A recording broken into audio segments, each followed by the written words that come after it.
Kraven doesn't just stalk his prey, he turns every fight into a test of survival. Today we're going to be looking at a budget Kraven commander deck that's all about the hunt, fighting creatures, punishing your opponent's boards, and making sure that the strongest always rise to the top. Kraven is 1, a black, and a green for a legendary human warrior 4/3 with trample, with whenever a creature a opponent controls but the greatest power among creatures that player controls dies, draw a card and put a +1/+1 counter on Kraven the Hunter. And this deck strives to make Kraven's ability trigger as much as possible with 3 main ways of doing so. The first and most flavorful is going to be with fight spells. Prey upon, prize fight. This deck is filled with spells like these that we're going to have Kraven fight the biggest creature on someone's board, where Kraven will then get bigger and give us some card draw, making Kraven's powerful effects stay on theme for him. The second way we're going to do so is more generic to Magic the Gathering, being just direct removal. Beast Within, Go for the Throat, all of these being direct removal spells that we can take out someone's biggest creature and get Kraven's effect again.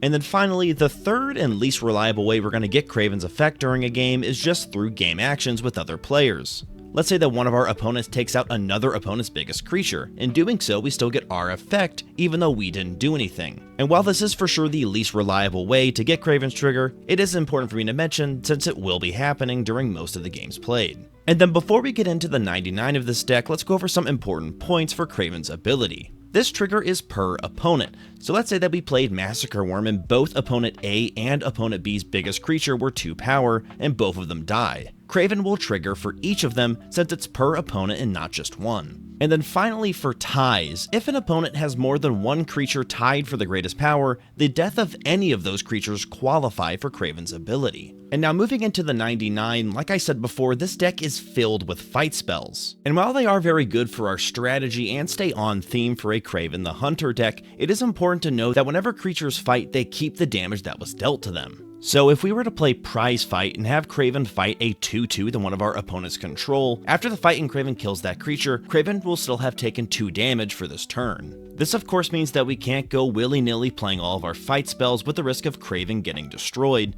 and we also have to watch out for how much damage he's taken as we move into combat. And a really nice way I got around this on a budget is to add in cards that give us a fight effect without actually fighting. Looking at cards like Clear Shot and Ram Through, these cards specifically say that one of our creatures deals damage equal to its power, not specifically fights that creature. This means that Kraven will still deal the damage and hopefully destroy the biggest creature that someone controls, but doesn't have to take damage in fighting. And then of course on the other end, besides our fight spells, we have generic removal, which leads me into saying just how oppressive this deck can really be. With trying to stay on a budget and on flavor with Kraven, we've essentially built a removal tribal deck. Almost 2/5 of the 99 is going to be removal, which whenever you factor in that another 2/5 of the deck is going to be just lands and ramp, that doesn't leave a lot of room for fun willy-nilly stuff, if you will. And I do want to mention that while playing this budget Kraven deck, ramp is really important to its strategy getting out early.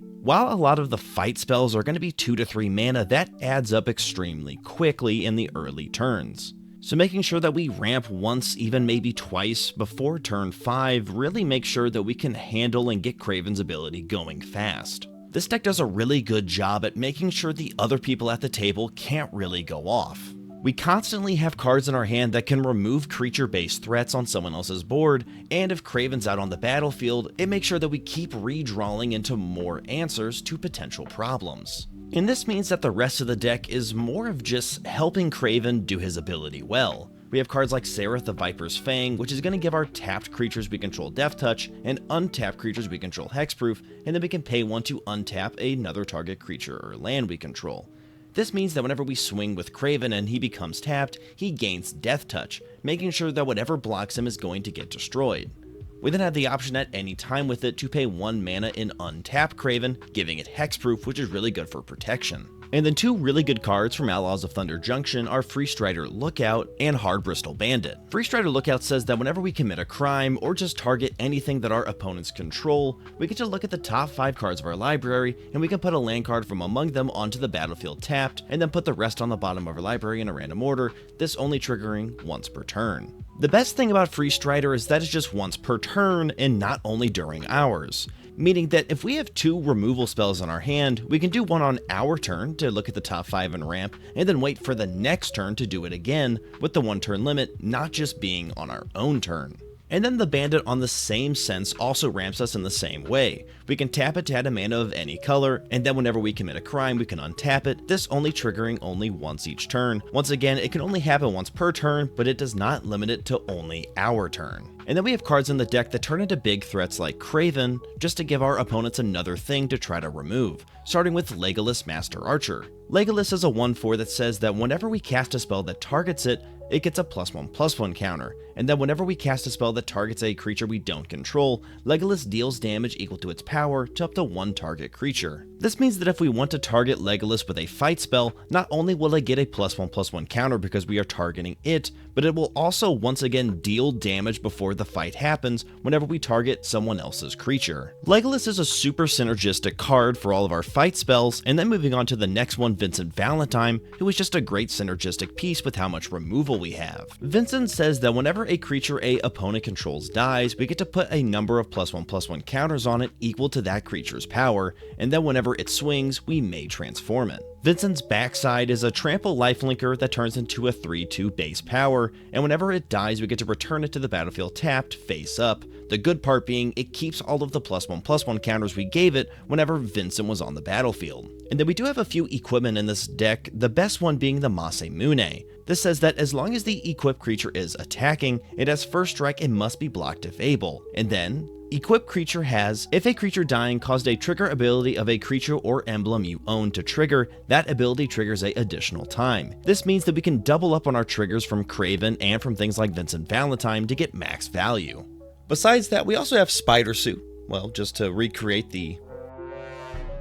And then we have a couple of good inset cards to go into the deck, such as the instant Strength of Will for 1 and a green, where until the end of turn, target creature you control gains indestructible, and whenever this creature is dealt damage, put that many +1/+1 counters on it, being a really good protection spell that also doubles as a pump up for Kraven. I also included 3 villains from the Spider-Man set, being Lizard, Sandman, and Scorpion. Scorpion stating that on our end step, if a creature died this turn, target creature we control connives, which means that we draw a card and then discard a card. If we discard a non-land card, we put a +1/+1 counter on that creature. And since this deck is so filled with removal, we're almost always going to get this trigger, once again getting more card draw and possibly pumping up Kraven even more. Sandman being really synergistic with just how much land ramp we have in this deck so we can keep on casting our fighting spells, having a base power and toughness equal to the amount of lands we control, and he cannot be blocked by creatures with power 2 or less. It also has the really nice effect for 5 mana, we can bring back this and a land card from our graveyard to the battlefield tapped, giving us a good creature state and possibly getting us back some lands from the graveyard if they end up being there from stuff like Connive. Lizard is a 5/5 that whenever it enters, up to 1 target creature loses all abilities and becomes a green lizard creature with base power and toughness 4/4, once again being a semi-removal way to stay on a Spider-Man theme while also adding to this deck. And besides that, that kind of makes up the base budget deck that I have so far. The rest of the deck kind of just being our commander staples like our Soul Ring, our Signets, and then just a lot of cards that make sense why they're in a Kraven deck without me needing to explain why.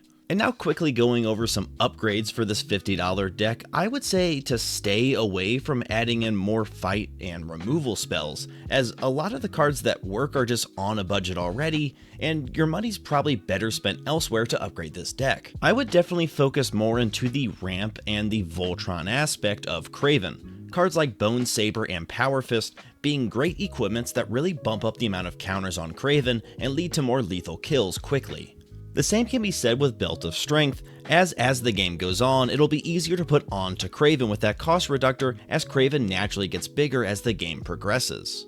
Adding in some protection spells like the staple Heroic Intervention would also be pretty nice, just making sure that Kraven stays on the board as much as possible. For the full budget deck list, you can go to our description and click on our Moxfield link, and also if you want any of the cards mentioned today, you can always use our TCG affiliator link. A great way to support the channel with no extra cost to you for just buying the cardboard rectangles you were already gonna buy. But that's gonna do it for our Kraven the Hunter budget deck, so until next time, have a good one.